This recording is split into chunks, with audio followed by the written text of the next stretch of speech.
Dneska si ukážeme, jak funguje Sonym XP3 Quest Pro s nainstalovanou javovou aplikací TrackBuddy, která umí používat zabudovaný modul GPS bez datových přenosů operátora. Ukážeme si, jak v aplikaci fungují konkrétně turistické mapy načtené ze seznam.cz, respektive z map umístěných na seznamu. Mobil máme zapnutý, dostaneme se do menu. Já mám navolené anglické prostředí, v češtině je to podobné. Spustíme Javu. Máme již nainstalovanou aplikaci TrackBuddy, kterou pustíme.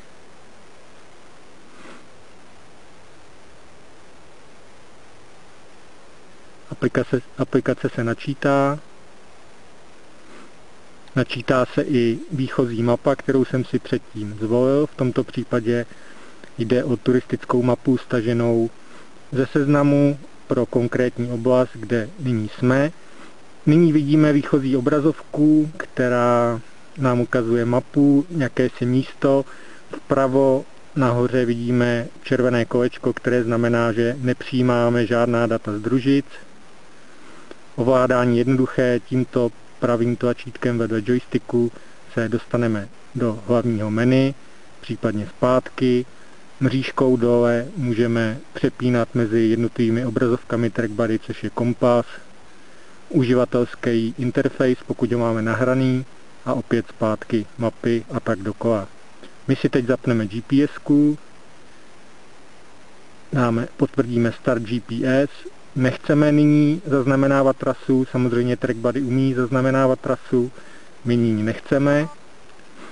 Teď jsme pustili GPS, vidíte, že symbol kolečko se z červené změnilo na oranžovou, což znamená, že zabudovaný GPS modul přijímá a vyhodnocuje data ze satelitů GPS. A my musíme počkat, dokud ten symbol, to kolečko, nebude zelené, to znamená, že nastane minimálně 2D fixace satelitů. Budeme chvilku čekat.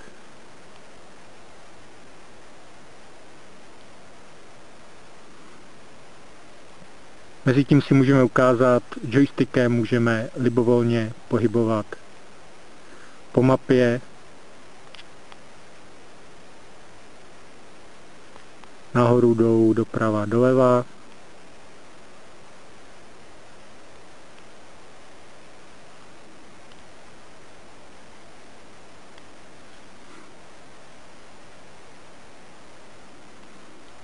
Tlačítkem 1 je možné se dostat do dalšího menu, kde můžeme pracovat s body a trasami, eventuálně poslat SMS s vlastní polohou. Tak, čekáme stále na dostatečně kvalitní signál z družic. Zde závisí samozřejmě, v jakém jsme prostředí. Nyní já jsem uprostřed lesa, takže to bude možná chvilku trvat, většinou se dostaneme k času pod 1 minutu.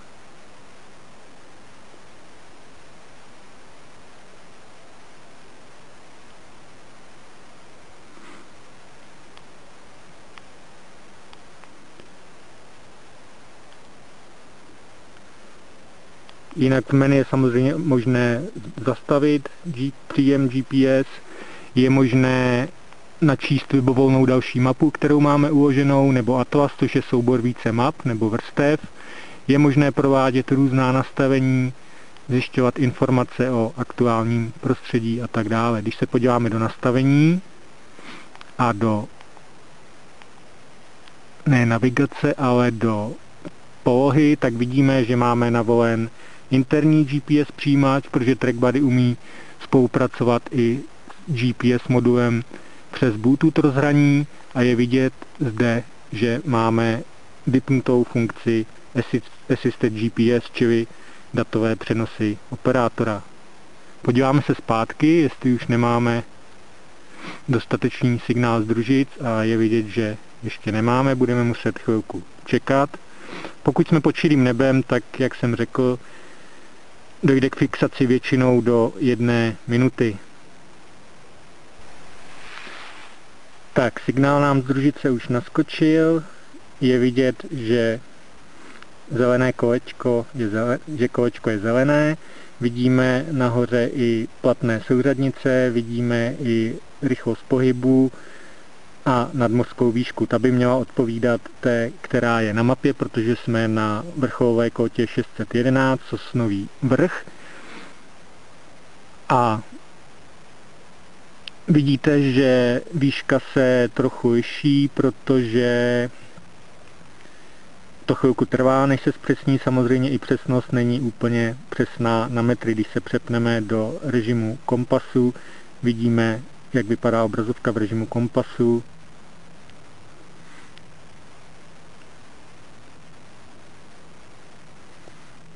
Nicméně vidíte, že na mapě jsme zcela správně. Tady to, co vidíte dole, je přímo vrcholový kámen. Po mapě můžeme libovolně zase joystickem pohybovat dolů, nahoru, doprava, rozvížet se po okolí a kdykoliv stisknutím tlačítka 5, klávesy 5, se vrátíme na aktuální místo, kde se nacházíme.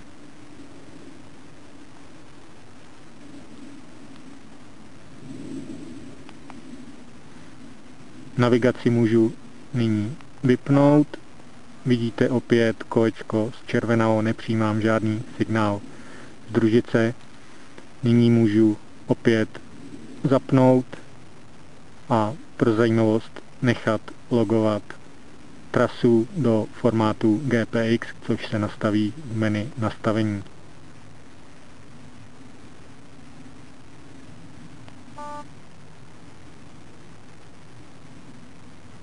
Vidíme opět oranžové kolečko a červený vykřičník, to znamená, že mobil přijímá signál z družice, vyhodnocuje a snaží se zafixovat pozici. Tak a můžeme se podívat, jak vypadá chůze z TrackBuddy. Vidíte, že šipka v červeném kroužku ukazuje směr, kterým právě jdu. Jdu po červené trase směrem od vrcholu ven z lesa.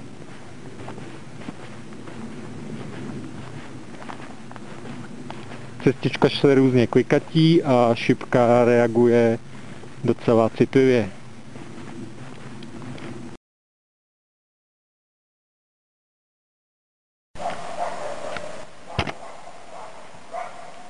Tak ukážeme si TrackBuddy v praxi.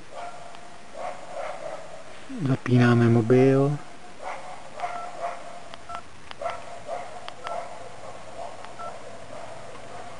Spouštíme Javu. Vybíráme TrackBuddy.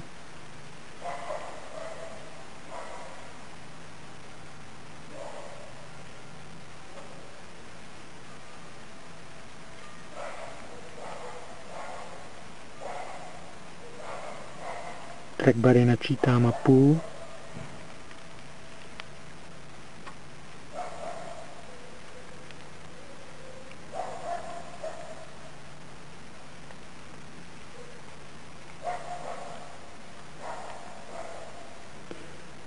Mapu máme načtenou. Teď pustíme GPS. Nechceme záznam trasy.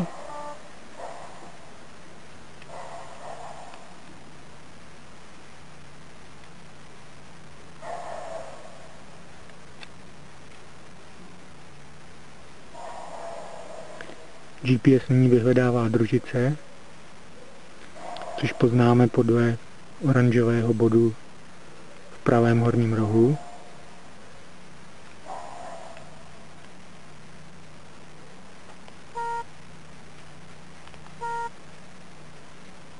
Tak a nyní máme komplet souřadnice, teď už se jenom zpřesňují.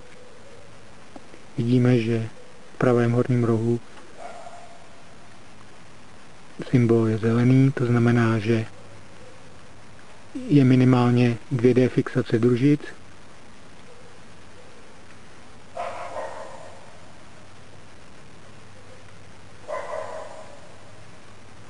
Můžeme přepnout na kompas Pro porovnání tady máme na PDAčku GPS koordináty.